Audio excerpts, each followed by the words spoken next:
Alright, there's not a lot of information online on how to remove this center plank, the one that joins the other planks, without breaking it. And so I figured it out. Definitely, first of all, you need to start from the top, and you might have to chip off like a little corner like I did here.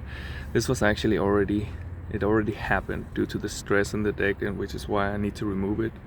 So I had kind of given up on it to remove it from the top, and then I tried from below, but from down here the issue is what you can do like this, and push it underneath here, but you don't remove the glue here. So that's why starting from the top is quite important. Otherwise, you're gonna chip off all of these along the way. You can glue them back on, and I lost one of them, but this was also cracked before, and this one also, due to the stress of the deck here.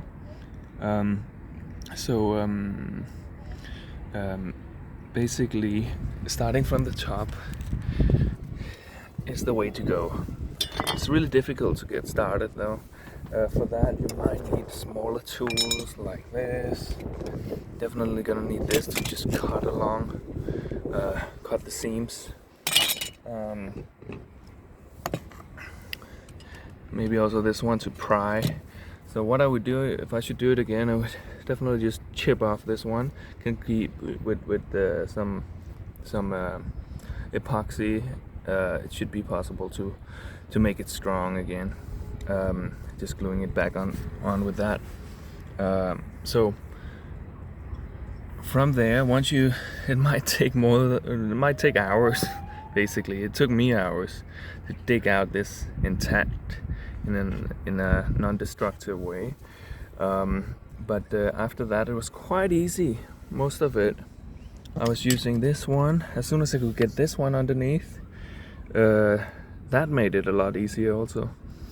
So the beginning is a bit tricky, and here it was quite easy, I think, because the problem with this setup here is whoever laid this deck made little room, almost no room between the planks, and that means like when with the wear and tear and temperature shift, when things might all the planks might push a bit too much against each other. So what I'm gonna do is make a little bit more space between the planks before I put it back in, and just seal it with the caulking or the bedding that I'm gonna put underneath. So another trick, the main tools for this is basically these. Then you also have the hammer, of course, to hammer on top,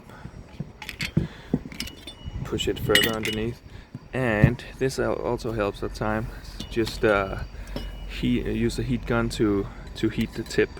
That way it slides smoother underneath. But basically here, this is what's left now, and the process is quite simply now, like as it has been pretty much all the way. Is shove these underneath,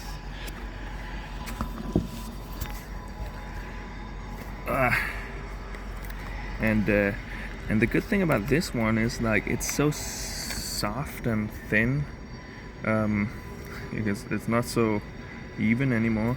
But that was actually great for kind of getting around these corners here and putting more pressure underneath in the right places, like that.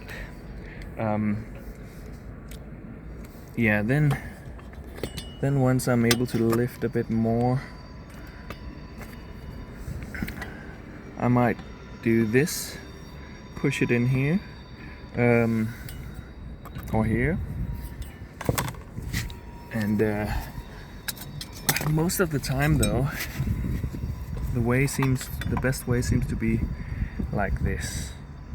So I'm shoving it in so that it goes underneath like this. So this I do first.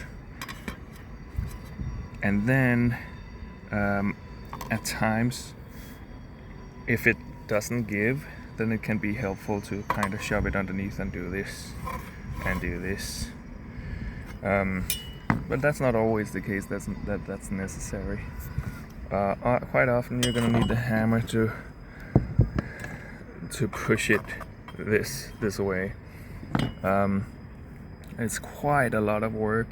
It took me 2 days basically to do this. I would say more than just 2 afternoons. But yeah, I think it's taken me something around 20 hours, because there's also the time that I spent on with my failed attempts, which starting from here, trying from up there, suddenly I got it in from the top and realized I could luckily do that. Yeah, so actually maybe 30 hours really in total. So it's a lot of work. And this one here I have here somewhere.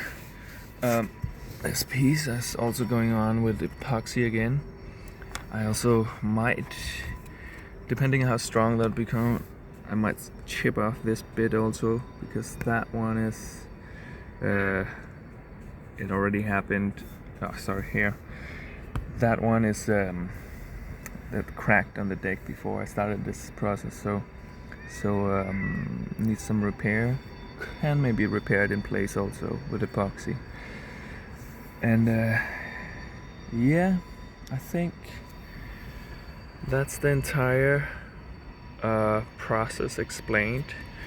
I didn't see anybody else go over this, so I hope you will find it useful. I'm a total amateur and I managed to do it and save this plank. This should be good for quite a few years more, I think, once it's adjusted a little bit and repaired with epoxy. So that's the process. These can be useful at times, but not as useful as this one.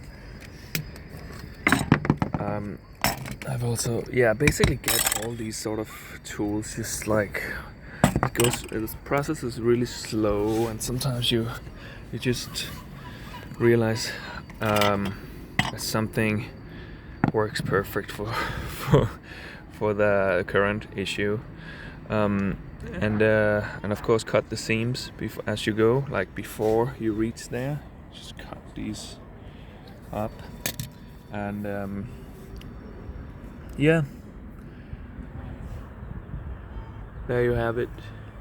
Cheers.